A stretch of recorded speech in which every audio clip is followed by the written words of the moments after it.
All right, so you've taken a look at the video, the Krugman approach to crowding out, the Mankiw approach to crowding out. Let's reconcile these. Which one should you use? Well, at the end of the day, I want you to know both of them. Because when you understand both of them, what it means is you really understand supply and demand. And you understand how to use the tools of supply and demand analysis. Because you can do both approaches and understand why they're different in the interpretation. Now, the problem is, and the reason why people think one is right and the other's wrong, is because they confuse what the market is including and what it's not including. But let's just recap. Which one do we got here? How do we know what we've got going on here? This is government borrows more money, demand shifts to the right, interest rates go up, investment spending goes down. Private investment spending. Whose approach is that? Was that Krugman or Mankiw? That's Krugman. Krugman's the one that treats the government as a borrower. That makes a lot of sense because, gosh, they're borrowing money, right? So I like that story. But here's where sometimes students go off the rails here. They shift the demand curve. And then they go, I know, the government borrowed money. Demand shifts to the right because there's an increase in borrowing.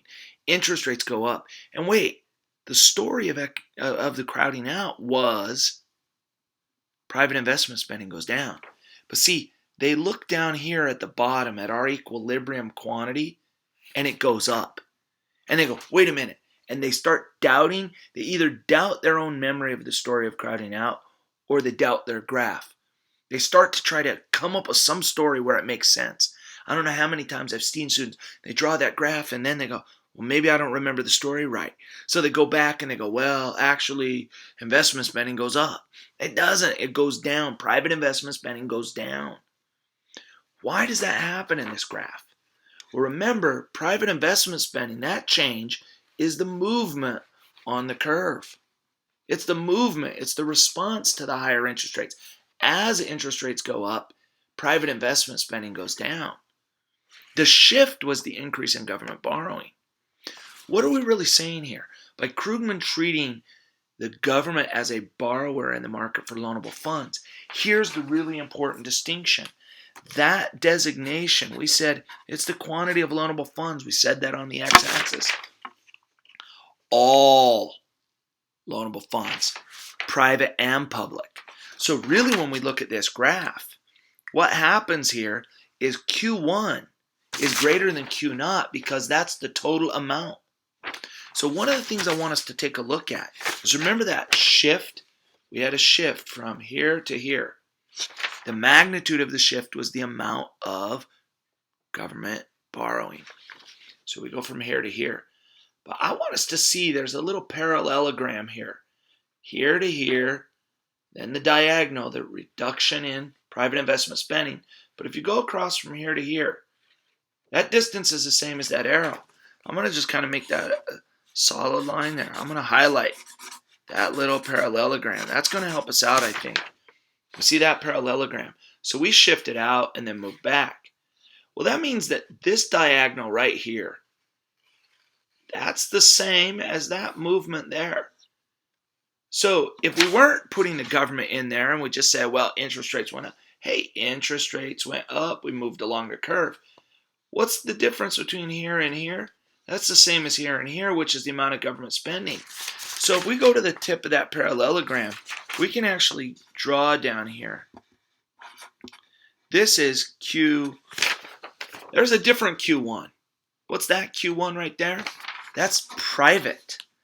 That's the amount of private. And what's the gap between the Q1 private and the Q1 total? So this Q1 in this graph is the total amount of borrowing and lending. This is the amount that's private. That is, that's being lent to private businesses. And what's the difference between them? Well, hey, go up here. It's that distance, which is the same as that distance, because that parallelogram, that's the amount that the government borrowed. Total lending goes up because the government borrows more. They're getting lent to. Even though private investment spending went down, the total amount of lending increases. But who's getting it? More of it's going to the government, less is going to private business investment. Okay, well, what does that mean on the Mankiw one?